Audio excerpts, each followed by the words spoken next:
Olá, meus irmãos, graça e paz. Eu sou vosso irmão em Cristo, o presbítero Gregório, passando aqui para trazer mais um pedacinho do Maná dos Céus.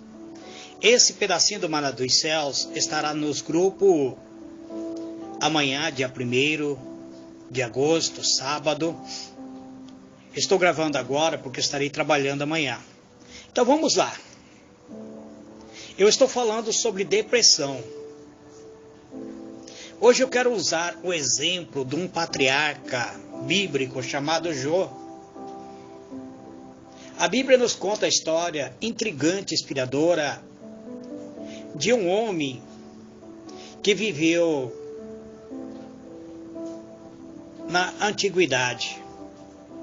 A Bíblia, ela diz assim: havia um homem na terra de Uz, cujo nome era Jó, homem íntegro e reto e temente a Deus, e que se desviava do mal. Jó, capítulo 1, verso 1. Mas a Bíblia continua nos contando a história, dizendo que houve uma reunião nos céus. Os anjos de Deus se reuniram nos céus.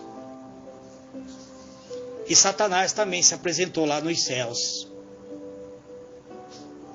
Muito bem, amados. A Bíblia diz que Jó era um exemplo de um ser humano, um exemplo de servo do Senhor. Jó também era um modelo de pai.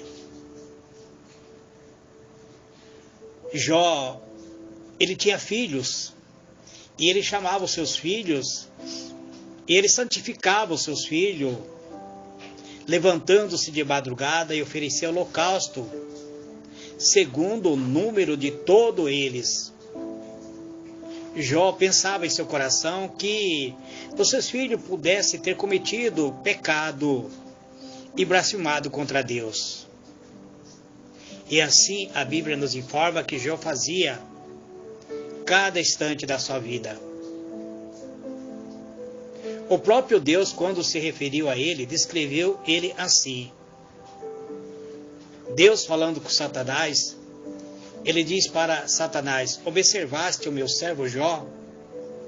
Não há ninguém na terra como ele, homem íntegro e temente a Deus e que se desvia do mal. Vamos analisar o que Deus disse realmente. Deus diz que Jó era um homem íntegro e temente e que desviava do mal. E logo depois disso aconteceu uma grande tragédia na vida de Jó. Em pouco tempo ele perdeu seus bens, seus servos e seus 10 filhos. Além disso, ele foi afligido por uma grave doença física que passou a atormentá-lo com feridas e dores, dia após dia, noite após noite. Uma certa feita, 3 amigos íntimos de Jó resolvem visitar Jó para acalmar, para levar um pouquinho de alento para Jó. O nome desses 3 amigos era Elifaz, era morador de Temã, Bildade, morador de Suá, e Zofar, morador de Naamote. Eles souberam do sofrimento, dos males que havia atingido a Jó e saíram cada um de suas regiões e combinaram encontrar-se para levar um pouco de alento e consolar a Jó. Mas ao verem a distância, eles mal puderam reconhecer aqueles homens que estavam indo lá como emissário de paz. Eles assustaram com a tragédia de Jó. E eles começaram a chorar em alta voz. Esses homens se desesperaram, choraram. Cada um deles rasgou o manto e colocou terra sobre a cabeça. E depois assentaram no chão com ele durante 7 dias e 7 noites. Ninguém dirigiu uma palavra de conforto para Jó, pois via como era grande o sofrimento de Jó. Por causa disso, até mesmo esse grande homem de Deus, vitimado por uma imensa aflição física e mental e sentimental, ele exprimiu a sua condição penosa em questionamento como: por que, em vez de meu pão, me vem gemido, e os meus lamentos se derramam como água? Isso, amados, são palavras de pessoas que estão em depressão. Ele diz: por que em vez do meu pão vem gemido, e os meus lamentos se derramam como água?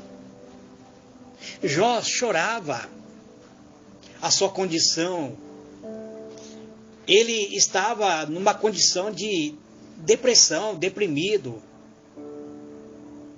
Aquilo que temo me sobrevém, diz ele. Jó tinha medo de ficar doente.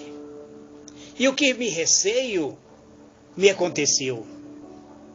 Jó tinha medo da pobreza. Não tenho descanso, nem sossego, nem repouso. E já me vem grande perturbação. São palavras de Jó. No capítulo 6 de Jó, versículo 11. Ele ainda no capítulo 7, verso 4, ele diz assim: ao deitar-me, digo, quando me levantarei? Jó não tinha esperança de vida. Ele dizia: eu vou deitar e vou morrer. Ao deitar-me, digo, quando me levantarei? Mais comprida é a noite, diz ele, e canso-me de me revirar na cama até amanhecer. Jó não conseguia dormir. As dores física, mental, as dores da alma dele o perturbava. Ele tinha insônia. Ele tinha pavor noturno. Ele não conseguia conciliar o sono, então a noite para ele era longa. A noite não passava. Ele disse assim: canso-me de revirar na cama até o amanhecer. Portanto, através de uma análise de apenas algum trecho bíblico, nós vemos aqui que o sofrimento deste homem foi muito grande. Então vamos tentar concluir sem qualquer dúvida que um cristão pode sim ser afligido por um quadro depressivo. Eu estou falando com todos os cristãos que, quando me interrogaram, quando o pastor me mandou um áudio dizendo: presbítero, eu estou em depressão. Quando a irmã disse que o marido dela era viciado em cocaína, ela estava em depressão. Alguém me interroga dizendo: mas pode um cristão sofrer de depressão? Então eu posso concluir, através de trechos da palavra de Deus, que pode sim um cristão ser afligido por um quadro depressivo. Ainda que tenha sido criado em imagem e semelhança de Deus, e que tenha sido restaurado pela fé em Jesus. Todo cristão é um ser humano, dotado de razão, emoção. São dotados de pensamentos, tanto positivo quanto negativo. A sua memória guarda nas recâmaras de sua memória todo o acontecimento. O cristão tem a sua própria limitações e fraqueza. Então pode sim ser atingido por um quadro depressivo. Nós encontramos no livro de Eclesiastes, onde Salomão escreve: tudo sucede igualmente a todos. O que ele está dizendo isso? Tanto para aqueles que são servos de Deus, para aqueles que não são servos de Deus. Tudo sucede igualmente a todos. O mesmo sucede ao justo e ao perverso, ao bom e ao puro, ao bom e ao puro e ao impuro, tanto aos que sacrificam como aos que não sacrificam, ao bom como ao pecador, ao que jura como ao que teme o juramento. Salomão escrevendo em Eclesiastes.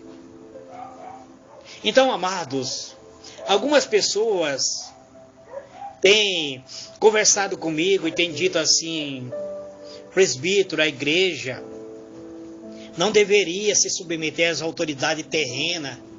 Essa pandemia do coronavírus, a igreja não deveria fechar as portas nesse período de quarentena. Eu discordo, amados. Eles dizem assim: mas dentro da igreja a pessoa não vai pegar o coronavírus. Eu discordo.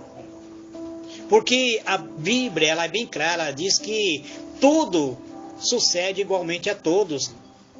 O mesmo sucede tanto para o justo quanto ao perverso, ao bom, ao puro e ao impuro, tanto ao que sacrifica quanto àquele que não sacrifica, ou ao pecador, aquele que jura ou aquele que teme o juramento. Tudo acaba sucedendo igualmente. Então, afirmar que a depressão acontece apenas aos corações que não temem a Deus, ao que estão em pecado. Algumas pessoas dizem: deve ter pecado escondido, e leva as pessoas a confessar pecados que imaginário muitas vezes. Então, falar que alguém que está em depressão é pessoas que não conhecem a Deus e que está em pecado, ou denegrir o cristianismo, é distorcer a Escritura Sagrada. Qualquer ser humano do planeta pode ser afligido por um quadro de depressivo. Então, nós vemos, amados irmãos, um salmo. Eu acredito que esse salmo seja de Davi. Ele diz: o Senhor Deus da minha salvação, dia e noite clamo, dia e noite clamo de ti. Chegue à tua presença a minha oração. Inclina o ouvido ao meu clamor, pois a minha alma está cheia de angústia, e a minha vida já se à beira da morte. É o Salmo 88, verso 1 e 3. Eu não sei quem escreveu esse salmo. Algumas pessoas dizem que esse salmo é de Amã, neto do profeta Samuel, e era músico no palácio do rei Davi. Mas eu não sei afirmar, pois existem coisas na Bíblia que estão ocultas, que são mistério para nós. No mundo, o Senhor Jesus disse: no mundo passais por aflição. João 16, verso 33. É palavra de Jesus Cristo. Ele diz que podemos passar por aflição neste mundo. Por outro lado, reconhecer que há um problema de ordem, sobretudo mental e emocional, devemos então buscar ajuda. Buscar ajuda é sinal de humildade, de prudência, de maturidade. É inclusive buscar ajuda espiritual. Se temos uma doença pulmonar, se temos uma doença hereditária, se temos uma doença pulmonar, nós iremos procurar um médico. Se temos uma doença hereditária, iremos procurar um auxílio espiritual. Se uma pessoa é atacada por um câncer, desculpa, irmãos, ele vai procurar quem? Um profissional da área de saúde. Se temos uma alteração, muitas vezes na nossa locomoção, nas nossas pernas, nós vamos procurar quem? Uma ajuda que possa nos auxiliar a ter um medicamento que possa curar esse mal. Mas quando passamos por uma angústia profunda, por um quadro de depressão, não devemos ter vergonha de procurar ajuda espiritual. Por que iremos lutar sozinho? Nós somos fracos, amados. Nós somos frágeis. Mas quando estamos unidos na coletividade, a Bíblia diz que somos ramos ligados na oliveira. A Bíblia diz que nós, ao todo, não é um só, que forma a igreja de Cristo. Então devemos buscar ajuda quando o quadro se agrava, se torna grave.